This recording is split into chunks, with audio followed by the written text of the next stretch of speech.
Welcome back to Project 94 for another Diecast review here on the channel. And today, we're going to be revisiting the 2022 season for Diecasts. Here is Corey Lajoie's 2022 Optic Gaming Chevrolet for Spire Motorsports.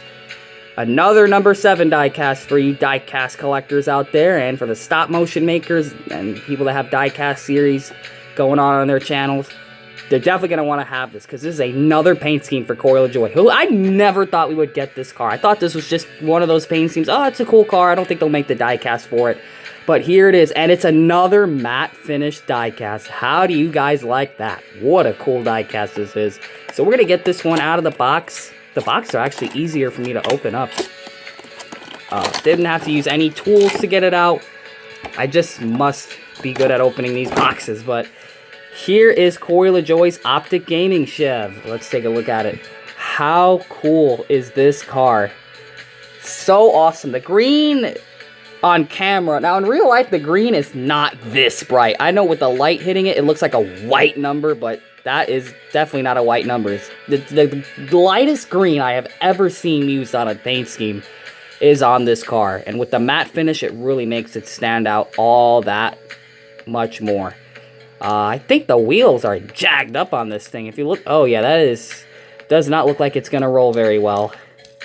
Might have to fix that later, but yeah, guys, these cars are having issues rolling, so I'm not sure if the shipment of these cars have been all that great, because they must be in the package and just like bump, bump, bump, bump, bump, bump, and it just screws up the axle. So thanks a lot, FedEx or whoever's shipping these cars. I mean, they're probably on a boat getting to the country. They're not even made here in the U.S., which really needs to change.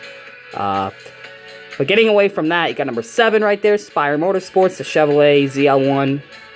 And we're back to the sort of older sticker package, because I'm pretty sure this and the 2023s are sort of different sticker packages, because they were made for different molds. However, they did not update the molds for the diecast for the 2023.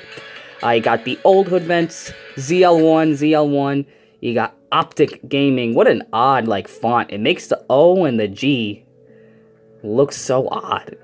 Like, look how the O looks. That looks more like a typing symbol more than it does an O, but that's the font they went for Optic Gaming, which is normal font for that. I'm pointing out the font because I gotta emphasize how obscure this diecast is. Got Chevrolet, Lajoie, ZL1. Got Sunoco, Goodyear in white. Good choice for that. Would have looked awkward in yellow. NASCAR Cup Series, number 7. Corey Lajoie's name with his little logos. Chevrolet, ooh, I really gotta look close at this. You got Chevrolet. I'm only going to read the ones I could see, by the way. FOE, Wix, and another sponsor that I cannot read. Man, it's so hard to read. Spire Motorsports has so many contingencies to read. That's why their diecast can be a little bit irritating to review sometimes with how small the decals are. You got Muto, General. I'm only going to read the ones I can read. Cosmetic, Rays, Mechanics Wear, Circle B Diecast. That pretty much answers your answer as to how this car got made right there. Sherwin-Williams and a few other sponsors that I'm unfortunately not able to read. That one looks like RS. Maybe you can pause it, and if you can read them, you can pause the camera and read those if you can't see them. Okay, I can see a little bit more, but like the pronunciations are going to be odd. And then, of course, you have the pit road indicator, which is cool. On a standardized paint scheme, they have a pit road indicator. Like, so usually only race versions have it, but because of this paint scheme is so intricate, they made green for the pit indicators. On both sides with the line and the outline to the little jack area where they lift them up at. How cool is that? That's a cool detail. That I like a lot about this car. And, of course, you have Optic Gaming with the little OG logo right there. You got Built, and of course you have Built Bar. I really think left Corey Lajoie, unfortunately. Got Schluter Systems, of course the Goodyear wheels with the dark gray rims. Of course you got Spire Motorsports and Nations Guard, which kind of odd they left Kyle Larson, because you guys remember the Nations Guard black and green version of that Hendrick style paint scheme. Still gonna remember that one. You got Chevrolet, Camaro ZL1, number 7. The Camaros are just the back font for Camaro so huge on these Chevys. And of course you got nothing on the deck lid. They could have put like anything there in that spot, so it's not just bland like that, like the Penske Racing diecast sometimes. Got Lajoie and number 7, no roof sponsor, so really a traditional type of paint scheme, which is no roof sponsor, like back in the old days, just your number and nothing else on the roof but your number.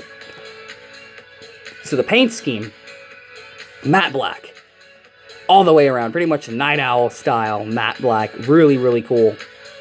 Now, the numbers on this car, let me just look around and make sure I'm going to be telling you guys the right number color. Pretty much looks like it's the same everywhere except on the roof and under the headlights. But that type of number 7, which is this one up here, where it's going to be under the headlights and taillights and stuff like that, and on the roof, your white outline, your black shadow, your thin white outline, and your really super light green number 7. And that's pretty much the same number 7 on the side, except the black is really a thicker shadow. And then you have a really jagged edged, sharp paint scheme. You just have the black spoiler and then the black splitter. But the black splitter actually has little aerodynamic indicators. I'd like to refer to them as that. I don't have the exact name for it. So the race versions have like little stripes and stuff. Like usually on the Hendrick cars, that's yellow, but they have it in green for this diecast. Man, they actually really added more detail to this than I thought they were going to initially. I thought they were just going to release the paint scheme and really not add any of the actual racing details to it, but they did. Look at those pin indicators. Look at this aerodynamics ride height indicators in the front. I got number... Oh, we already looked at the sponsors.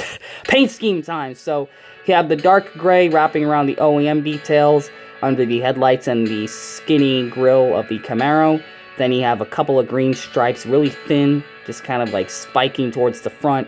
And it's going to continue on to the side right here. Ooh, this is a lot of detail. This is one of those paint schemes where the paint scheme wraps all the way onto the side skirt, because look, that stripe would literally have stopped right here if it was on any other car. But the smaller teams are actually painting like the sides of the underbody, which I wish more teams would do that. Just wrap the whole thing so like that people could see it. It would be really cool. So you got like the dark gray wrapping around the Goodyear, and then over the number 7 with the light green tiny little stripe. Then you got those like skinny lines, just scribble scrabble almost. Of course, almost makes like a V shape if you look it up like this. V, little check mark. A bit more of the dark gray right there. And then, of course, you have the green stripe that started in the front. That one right there. Continuing past the wheel well and onto the door with a spike down. And it just spikes again across the side with the super thin green stripe. Of course, got another 2 more, it looks like. See that? It's like a little space right there. 2 more of them just pointing into like a triangular shape spike. And then you got another thin green stripe that's going to meet with the other one at the very corner of the bumper right there. Then, of course, you're going to have some more of the dark gray. You got a little bit of a black stripe right there that kind of goes through. Then you got the dark gray just kind of wrapping around it, kind of covering almost that whole area where I'm pointing at. The rear quarter fender, or the front of the wheel well. And then coming around the hips, you're going to have it being onto the quarter panel with the little black stripe continuing. Got some decal wrap mishaps, because that should be gray as well, but they got like a black stripe going through that. Shouldn't be like that. Of course, the bumper is going to be that complete gray color, and that gray is pretty much going to take the shape of these like round bumpers of the next-gen diecasts. And then, of course, you have some roof details. You're going to have like the green outline wrapping around like the roof. So when you insert like parts on the car, like this is where like the roof would start, like the body line of where they put the roof on, that's pretty much going to wrap around the sides right here. And of course, pretty much like the upper hips of the car around the windows, rear windows right there. You can even see like the rear quarter window little outline there. But that green is going to wrap around there, and then the front corners of the A-pillars. And then, of course, you're going to have some more green wrapping around the A-pillar, the upper part of the A-pillar, green stripes, really sharp, kind of taking the shape of the sides of the window right there. And that's the paint scheme. It's a really intricate, sharp paint scheme for a small team. Honestly, the small teams are picking up their game with these paint schemes. This looks really, really good. These computer designers the people that are putting their all into designing these cars, they deserve a lot of praise, because these paint schemes, I cannot imagine being easy whatsoever. These do look like difficult paint schemes to come up with. So that's how it is. I've always seen people making paint schemes on these racing games, and of course the Technics games. The paint booth was just such a cool feature. So here's the front of the car. Here's the hood right here, and I'm going to continue the 360 as I'm talking here. Definitely, if you're a fan of these diecasts, and if you like the small team diecast, you're definitely going to want to get this. Any diecast collector is going to want to have this, because this paint scheme, you're grabbing it to look at it, you're like, I don't know if I want to buy it, and then you don't buy it, and then you're regretting not buying it.